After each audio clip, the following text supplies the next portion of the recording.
Greetings, and welcome to another session of Paint and Yap. Pretty self-explanatory.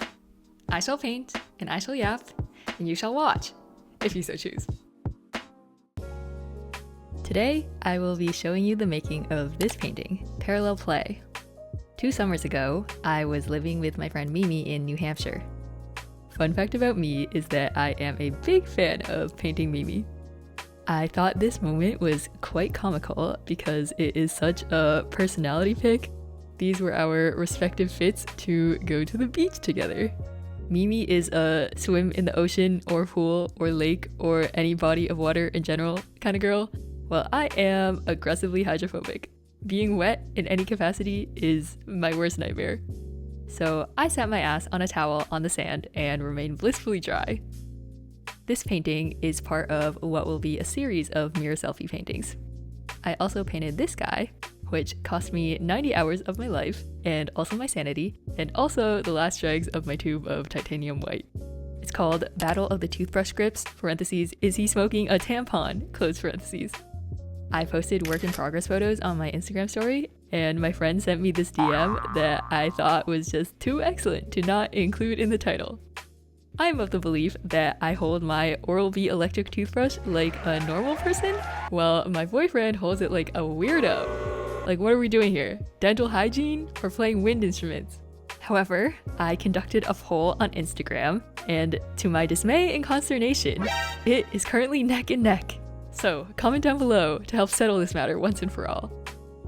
I'm doing this mirror selfie series, besides for the silly goofy shits and gigs, because I've been thinking about how digital technology mediates and warps the way we remember and experience life, and how art can recover slowness and presence. We are too often alienated from the now, trading awareness and appreciation of the present for digital longevity.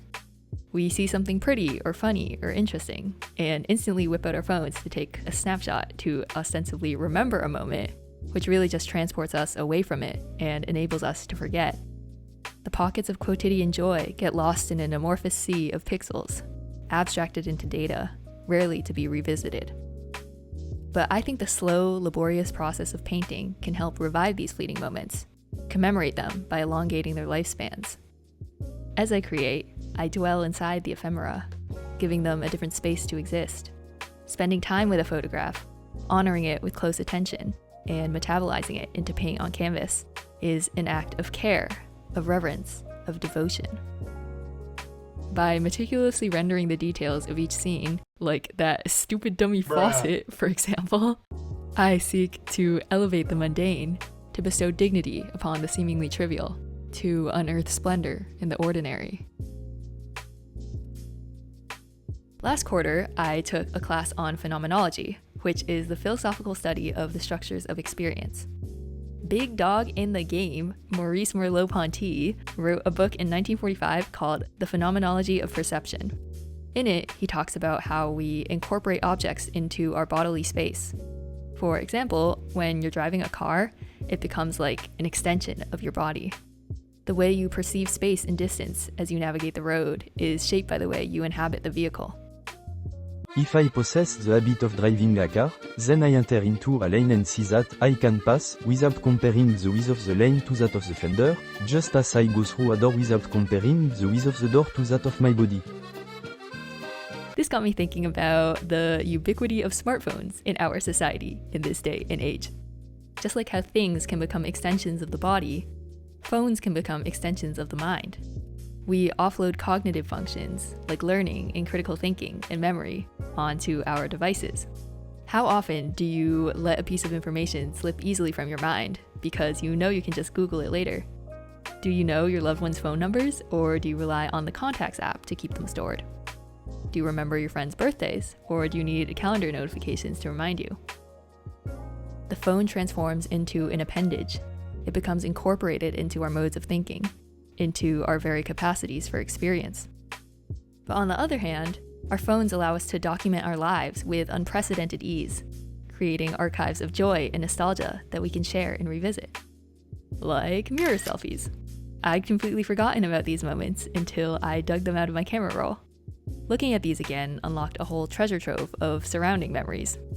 On that beach day, while Mimi swam, I drew a corgi I saw frolicking in the sand in my sketchbook. Brian and I were brushing our teeth together in preparation for an early bedtime, since we would have to wake up at 3 a.m. to go to the airport to fly to Tokyo. So by making art out of these resurfaced memories, slowing down and staying with them, inviting a contemplative attention to them, I'm trying to grapple with these technological tensions, to reclaim some autonomy and humanness back from the digital overlords. Okay, now to completely pivot topics. You probably clicked on this video because you read the title. So now I will discuss said title. Last episode of Paint Yap, I talked about my new bipolar diagnosis.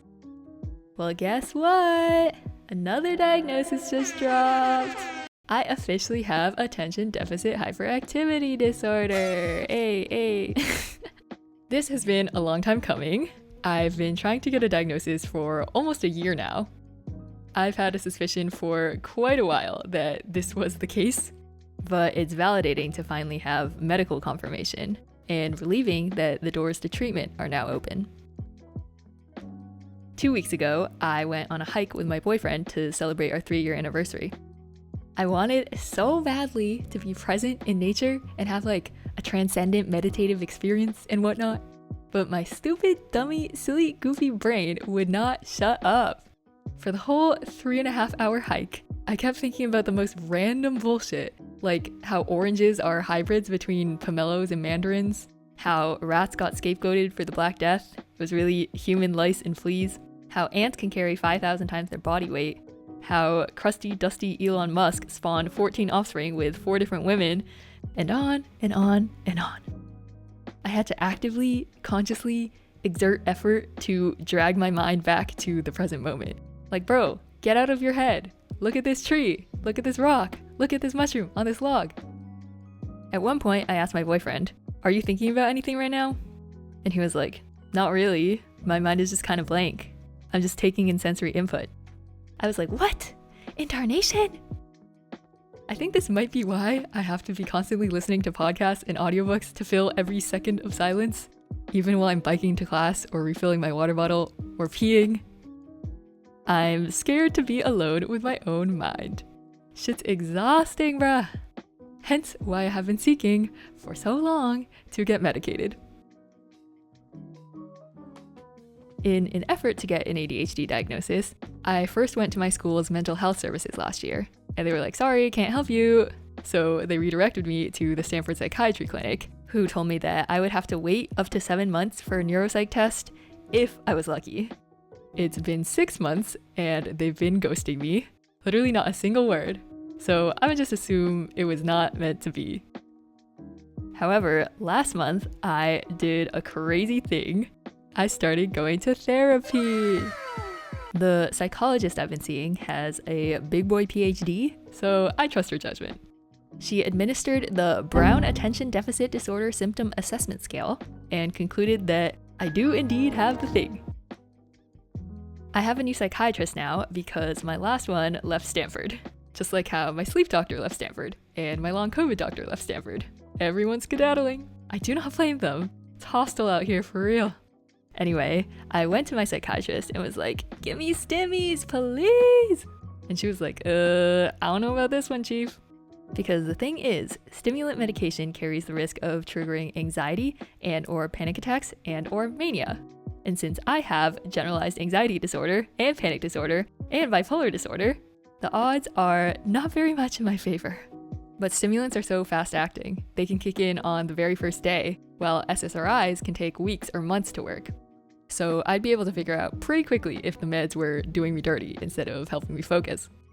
I was like, "Ms. Ma'am, psychiatrist lady, I promise that if I experience bad side effects, I will be responsible and inform you immediately." She eventually relented and wrote me a prescription for Vyvanse. His full government name is lisdexamfetamine. Sounds like some shit Elon Musk would name his child. As of this recording, I'm only on day 3. My psychiatrist put me on 10 milligrams, which is the lowest possible dose of Vyvanse. She initially wanted to put me on 5 milligrams, but then realized that dose is only available for children's chewables. So I'm basically microdosing meth. I'm definitely feeling something, but I can't tell how much of it is real and how much of it is placebo. I'm a lot more hyper and a bit jittery, and my mind is still bing bong all over the place. But when I started putting ideas together for this very voiceover, I was locked in. I usually dread the brainstorming and outlining process because writing is hard and thinking is hard, but this time it felt like so much less effort. I was able to sit down for multiple 3-hour sessions, and it was just like flowing out of me. Shit was crazy. Speaking of crazy, there's one hidden silver lining about being so mentally unwell in so many ways. In this new era of woke political correctness, there has been a societal shift away from problematic language, like choosing to say pregnant people instead of just women, or oblivious instead of tone deaf. I agree with all this, by the way. Language shapes our collective reality, and if your language is harming a group of people, if it's reifying stereotypes or power structures, then in my opinion, it's not that hard to just pick another word. Thesaurus.com, great resource. Anyway, I've noticed that many people now deem the words crazy and insane to be offensive. Like, damn, she's crazy. Whoa, that's insane. But I feel like I'm allowed to say them because I actually am crazy and insane. Apologies for the digression. Back to the stimmies. The Vyvanse may or may not have brought back my insomnia, or should I say, reawakened? I may or may not have woken up at 3 a.m. last night, and I've been up since. And I may or may not have spent an hour adding various items to my cart on the Costco app. Items which I do not need now, but will probably need in approximately 3 weeks. So in the meantime, they'll just sit there in my cart. Why was I doing this at the ass crack of dawn, 3 weeks before a potentially more appropriate ass crack of dawn? Simply because I could not fall back asleep, and these are the very important activities to which I dedicate my limited time and brain capacity. But this wacky sleep shit just happens to me sometimes, so the Vyvanse may or may not be to blame. TBD.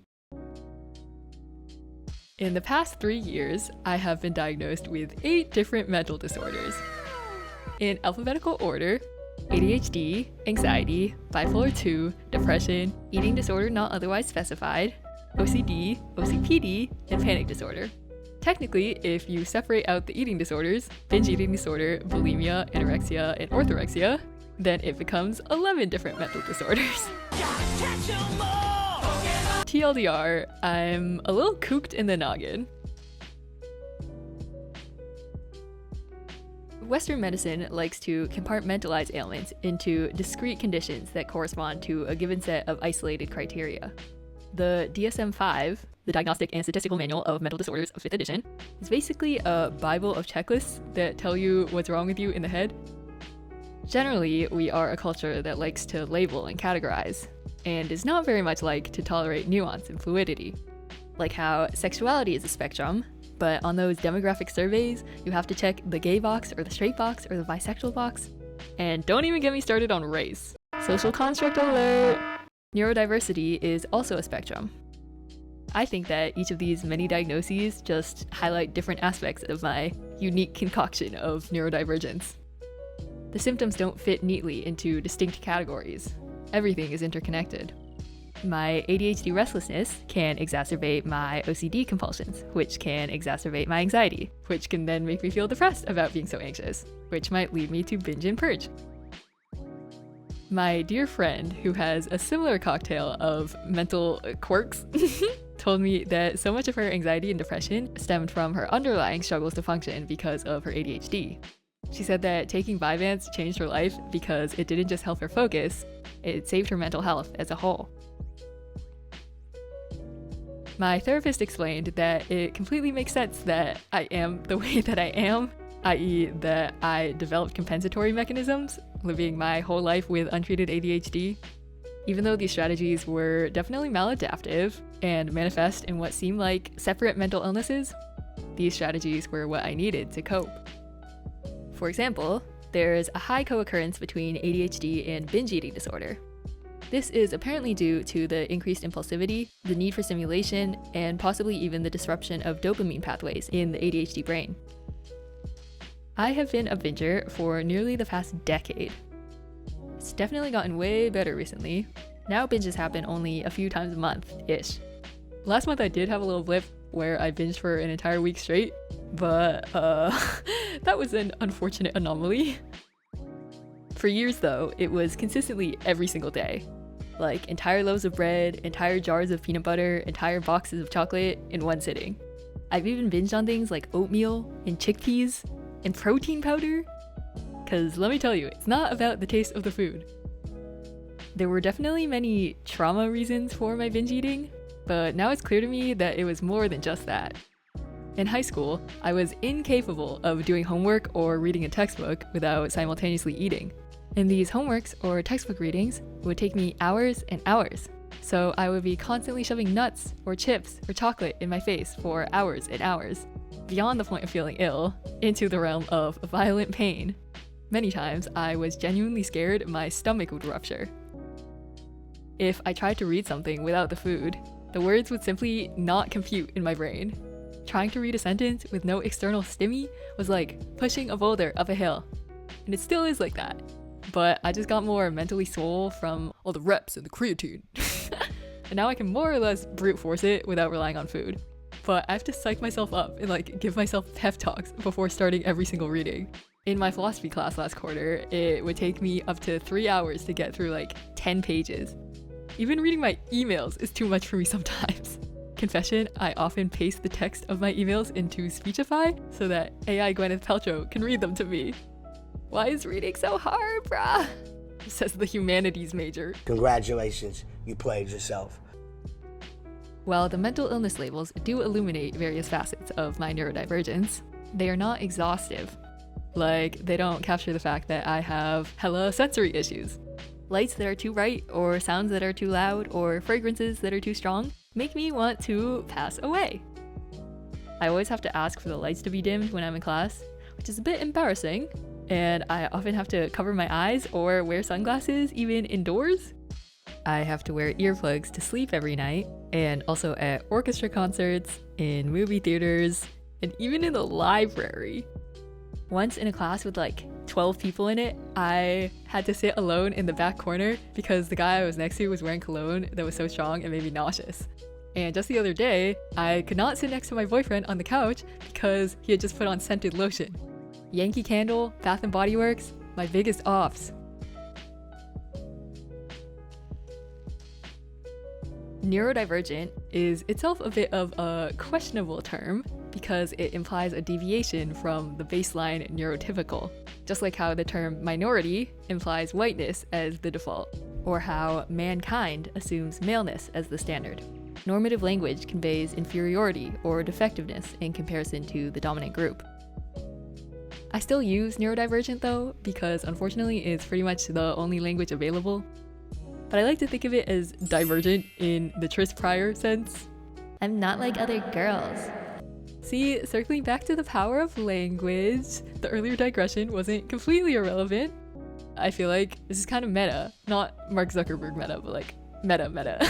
Because in this discussion of my ADHD brain, I feel like you're getting to see the workings of my ADHD brain because of how incoherently I am conveying all of this.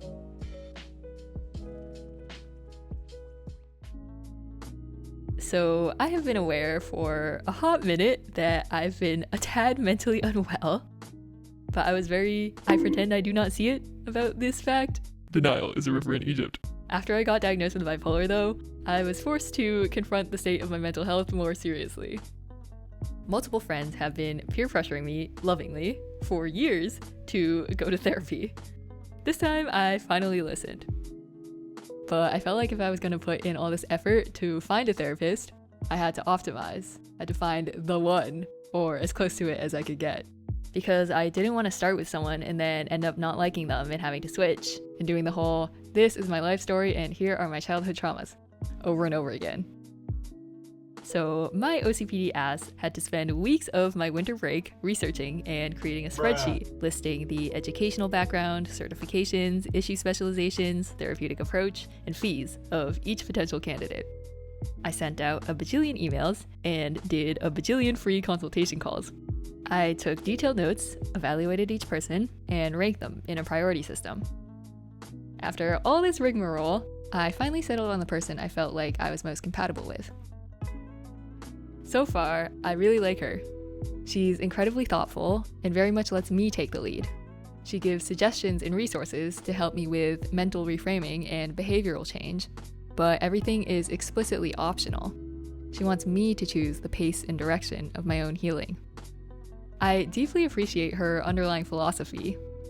Rather than pathologizing symptoms, we should just accept that being a human is hard. Labeling symptoms as bad only sends us down harmful spirals. If anxiety is deemed something to avoid at all costs, then we get anxious about being anxious. We feel ashamed about feeling shame. We get depressed about how pathetic we feel when we're depressed. Struggle in life is inevitable, so we should make space for this messiness. Instead of employing a whack-a-mole approach to our issues, eliminate this compulsion, defeat this depression, we should get in touch with our values and work on living a life congruent with those values. It's not about fixing our brokenness. It's about addressing our biggest obstacles to feeling safe and secure and grounded. I'm proud to report that as of late, my mental health has been on the up. Before every therapy session, I have to fill out the PHQ-9 and the GAD-7, which are questionnaires that determine the severity of depression and anxiety. During my last session, my therapist told me that my scores improved dramatically. She was like, "Jackie, what happened?" I think the bipolar meds plus therapy have been doing their thing. Also, a huge factor is that my physical health has improved so much. I got long COVID midway through my sophomore year in January of 2023. Just a year ago, I was peeing myself sometimes because I couldn't muster the energy to walk down the hall to the bathroom. I often needed my boyfriend to carry me into my bed or help me put my socks on. I was breaking down crying in class multiple times a week because I was in so much pain and exhaustion. Now, I sometimes have it in me to do a 3.5-hour hike, and I can put on my own socks, and I only cry in public once every couple months. I still have regular bouts of fatigue and nausea and migraines, but the frequency and severity are way lower. Thank you, Lord.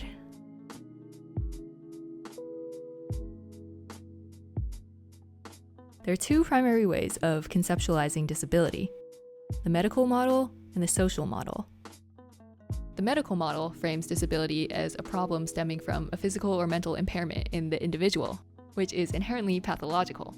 So the goal is to try to return the disabled person to a state of so-called normalcy. The social model, on the other hand, views disability as societally constructed, deriving from a mismatch between the person's needs and a defective environment. It's the environment that creates the barriers, not the disability itself.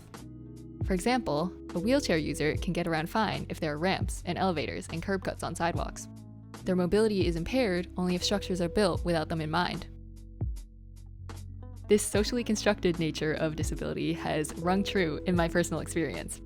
I feel way more disabled being at Stanford, with its unforgiving, fast-paced, achievement-oriented culture. It felt so impossible to ever take a break or let myself rest because I'd so internalized the pressure to always strive and do more and more and more. I'm lucky that I took mostly humanities classes taught by professors who actually have souls, but so many of my friends have told me horror stories of STEM professors completely disregarding their disability accommodations, which I don't think is legal. I did have one horrific experience though, at my job actually. I work as a tour guide at the Cantor Art Center, which is Stanford's art museum. In order to become a guide, you have to go through a year of training. It's basically a year-long class with lectures, readings, and assignments. You spend these months researching objects in the museum's collection, and then putting together an hour-long tour that links them together thematically. At the end of the year, we had to give a real museum tour for real museum visitors, which the instructors, my bosses, would evaluate. If you didn't fumble the bag, then you would qualify to become an official guide for the next year. The week before this final boss tour, we had a session of practice tours in front of our peers. But I felt so incredibly unwell that day. It was so visibly clear that I was falling apart that one of the instructors said to my head honcho boss, "I think Jackie needs to go home." Then my boss was like, "But Jackie is scheduled to give her practice tour today." We decided these slots weeks ago, so it wouldn't be fair to other people. I literally started sobbing in front of this woman and begging her to let me go. Not an ounce of compassion. She looked me in the eyes as I was sobbing and said, If you can't handle this, then maybe you should rethink whether this job is the right fit for you. Maybe you could try again next year. In other words, do the damn tour or you're fired. So I did the damn tour, crying the whole time, barely able to walk or speak. Social model of disability for you. It wasn't just my illness making it hard for me to participate. It was another person with power over me refusing to accommodate my needs. And it was literally the practice tour. It wasn't even the real thing. Alas, so it goes. Anyway, I am pretty sure my long COVID has gotten so much better recently because as a college senior with raging senioritis, my academic and extracurricular life have become exceedingly chill. I am disentangling myself from the jaws of the Stanford machine. This gives me some optimism about the trajectory of my health because after my next and final quarter, I'm leaving this place once and for all. Leland Stanford Junior University, goodbye and good riddance.